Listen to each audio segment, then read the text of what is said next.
Shalom sahabat yang baik hati, salam sehat bagi kita semuanya. Marilah kita merenungkan firman Tuhan, marilah kita berdoa. Terima kasih Tuhan untuk kasih karunia-Mu yang kami terima. Sejenak kami akan merenungkan firman Tuhan, buka hati dan pikiran kami untuk kami boleh menghidupinya. Amin. Firman Tuhan bagi kita hari ini dari 2 Timotius 2 ayat 25. Demikian firman Tuhan. Dan dengan lemah lembut dapat menuntun orang yang suka melawan, sebab mungkin Tuhan memberikan kesempatan kepada mereka untuk bertobat dan memimpin mereka sehingga mereka mengenal kebenaran.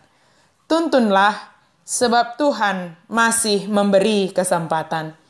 Menghadapi orang yang suka melawan tentunya membuat kita merasa jengkel dan tidak enak hati. Namun, tugas kita adalah dikatakan untuk menuntun dengan lemah lembut orang yang suka melawan. Sebab bisa saja dia melawan karena memang dia tidak mengerti, sehingga membutuhkan penyampaian dengan sangat baik supaya dia mengerti.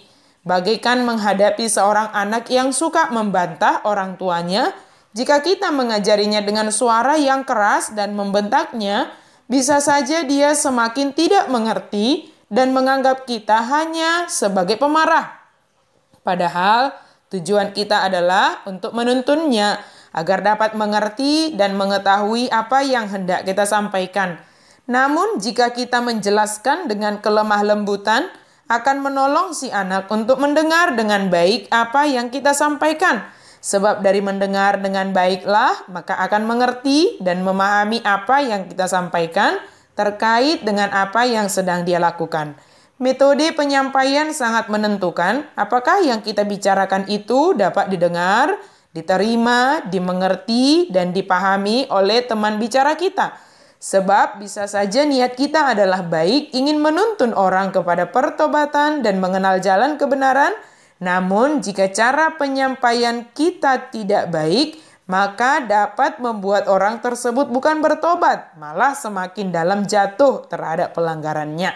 Selama kita masih diberi kesempatan di dunia ini, artinya waktu yang masih Tuhan berikan dan menunggu kita kembali ke jalan yang sesuai dengan kehendaknya.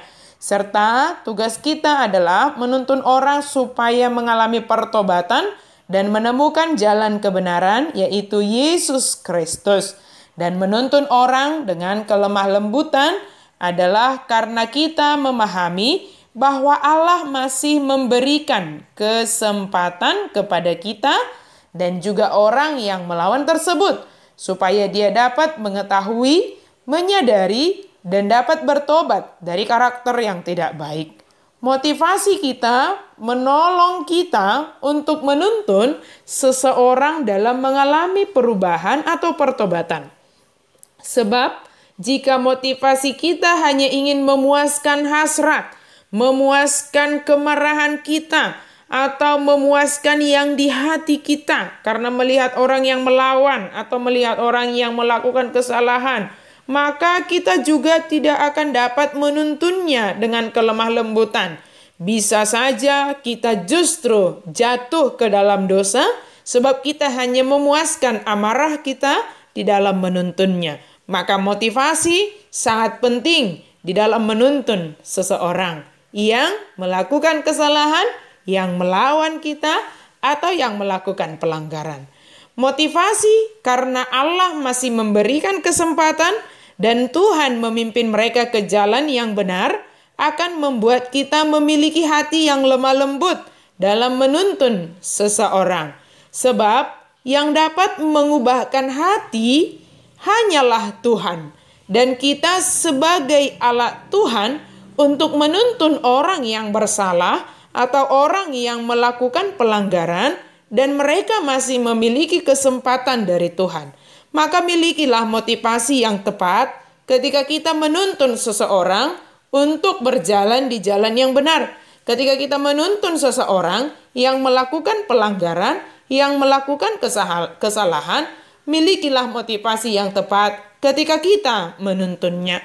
Sahabat yang baik hati, mari kita saling menuntun dalam kelemah lembutan sebab Allah masih memberi kesempatan dan memimpin kita di jalan yang benar. Amin. Mari kita berdoa. Terima kasih Tuhan untuk firman-Mu yang kami dengarkan hari ini. Adalah berkat bagi kami untuk kami boleh menerimanya, dan biarlah kami boleh memiliki hati yang lemah lembut dan motivasi yang benar, sebab Allah masih memberikan kesempatan kepada kami, memimpin kami di jalan kebenaran, sehingga dengan itu kami juga boleh Tuhan pakai untuk menuntun orang yang bersalah, untuk mengerti, untuk tahu kesalahannya, dan meninggalkan kesalahannya. Terima kasih Tuhan, karena Engkau masih memberikan kesempatan kepada kami. Di dalam nama Yesus, kami sudah berdoa dan mengucap syukur. Amin.